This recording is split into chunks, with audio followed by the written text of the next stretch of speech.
Welcome to the classroom, children. A very warm morning to you.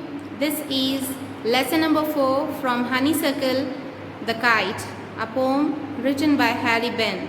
Let us begin our day with a quote. Imagination is the highest kite one can fly. If you are flying a kite, it will take you to a certain level.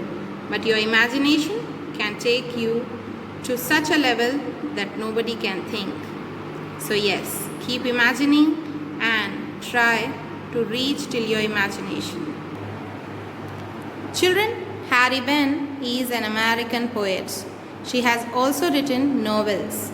She was born on 24th September 1898 and died on 6th September 1973. Her collection of poems is The Trees, and she has also written some novels like The Big Parade, Hell's Angels, The Crowd, The Raquel, based over which later on movies were made. Now let us move towards half part of our poem, which we are going to learn today in part 1. The poem consists of 24 lines divided into 2 lines each. That means it's a couplet. 2 lines coming together in English is called a couplet. So let us read these 6 couplets today. That means 12 lines in part 1. How bright on the blue is a kite when it is new. With a dive and a dip, it snaps its tail. A kite looks bright on a clear sky when it flies for the first time. It moves with softness and force together, dive and a dip, okay? It moves with softness and force together at the same time, whereas it creates a cracking sound while it moves.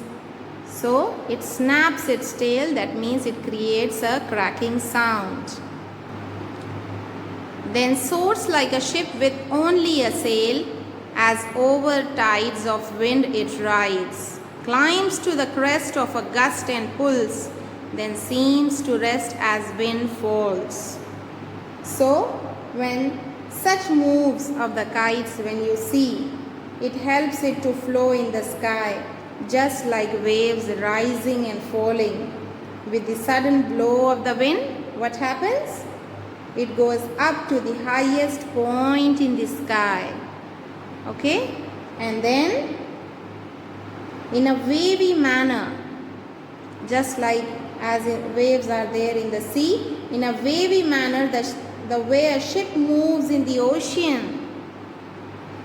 So like that, a kite, as soon as the wind blows, it moves like waves. And when the wind is slow, what happens? It seems that it is now going to rest and stop. So this is what the poem is about. Children, could you see that I have underlined some of the words in the poem? What are these underlined words? Dive, dip, snaps, soars. What are these words? So what are these words? They are action words or verbs, right? Because all of them are trying to show the action of our noun kites. So let us now do an activity. So here I have a pie chart which you have already learned in maths. In this part 1, what are we going to do? We will read out those 12 lines. Those are 6 couplets, and note down the action words. I have tried to cover 4 topics. One is action words, which are verbs which we are going to write down here. Similar chart you can make. Pause the video and make a chart like this. Then you will add here rhyming words from all these 12 lines. Then you will add phrases. What are phrases? Phrases are a group of words which doesn't make a complete sense, but when added to a sentence, it enhances the meaning. So we will try to find out phrases from the poem, and are there any words related to a bird? So we will also find out words. So in this manner you can make a pie chart, and now let us begin by writing all those words which we have underlined in the poem in this part, that is verbs. Now look at the change in our chart. It was an empty pie chart where I have now filled action words from all the 12 lines. Dive, dip, snaps, soars, rides, climbs, gust, pulls, rest, falls. So you can also make sentences for those words like I dived into the swimming pool. Falls, rest, I rested for a while. He pulled my hair. In this manner, all the action words you can write. Next, now we will move towards rhyming words and read the poem once again. When you look towards the poem, you will understand that how bright on the blue is a kite when it's new. Blue, new, both are rhyming words. Whereas with a dive and a dip, it snaps its tail. Dip and tail are not rhyming. Then soars like a ship with only a sail. So dip and ship, tail and sail. Could you observe the rhyming words now? Blue, new, dip, ship, tail, sail, tides, rides, crest, rest, and pulls, falls. So these words we will note down in our pie chart.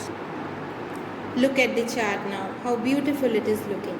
And we are also understanding various grammar parts. Verbs we have now understood, and we have divided into table, that is our pie chart. Then we have now rhyming words, and now let us find out phrases.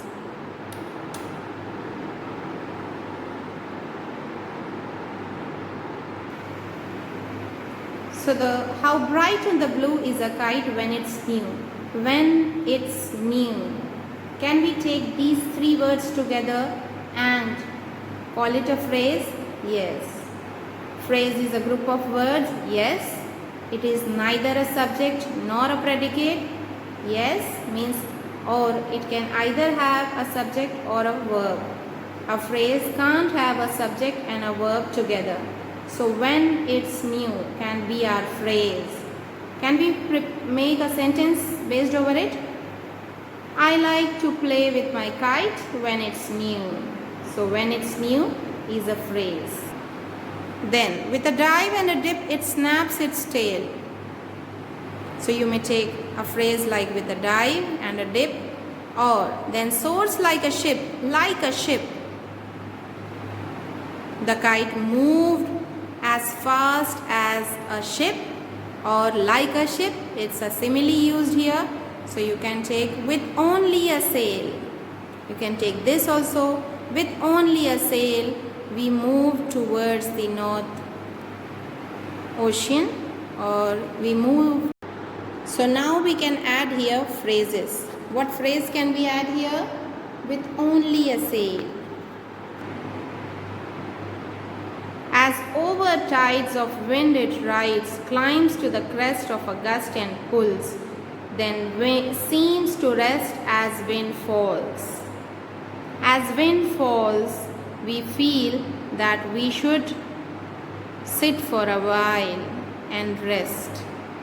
So this is also a type of phrase which you can use, as wind falls. So here we have a variety of phrases which we have taken. Now let us move to the next and last part, words related to a bird. Focus over these lines of the poem and show me as what word is related to a bird. Just focus over only these lines and find out, is there any one or two words related to a bird? Yes. So you have the word tail, which is related to a bird. So this we will note down in the poem. In the pie chart. So in this manner, we have completed our pie chart covering 4 topics. Those are action words, rhyming words, phrases and words related to a bird. Now, last but not the least, let us understand how to make a kite. So this is a plastic sheet which is being cut, and look at the way the plastic sheet is being cut. The person is trying to cut a curve and then he is cutting it from 2 sides.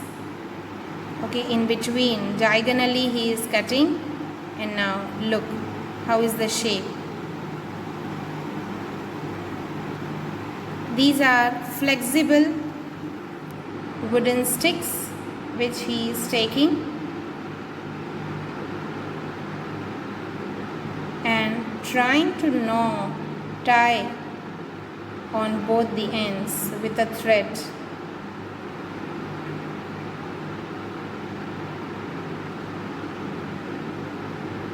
Look at the way he is tying. You may prepare like him at home in this lockdown and have some fun by flying kites. And now he is covering the sides of a kite. These are flexible wooden dowels or wooden sticks which he is using so that your kite will not tear. These flexible sticks will bend along with the wind. So now he has put sticks on both the sides, and now he is trying to prepare a right angle with a center stick which he will fix.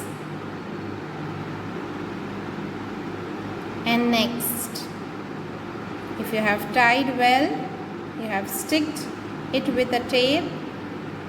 What you need to do, tie the strings, and from behind, from the other side, you may tie your strings and fly your kite high in the sky. So children, we have covered half of the poem in part 1. Tomorrow, what we will do, we will start the second half. In the same manner we will do with some more textual exercises as well.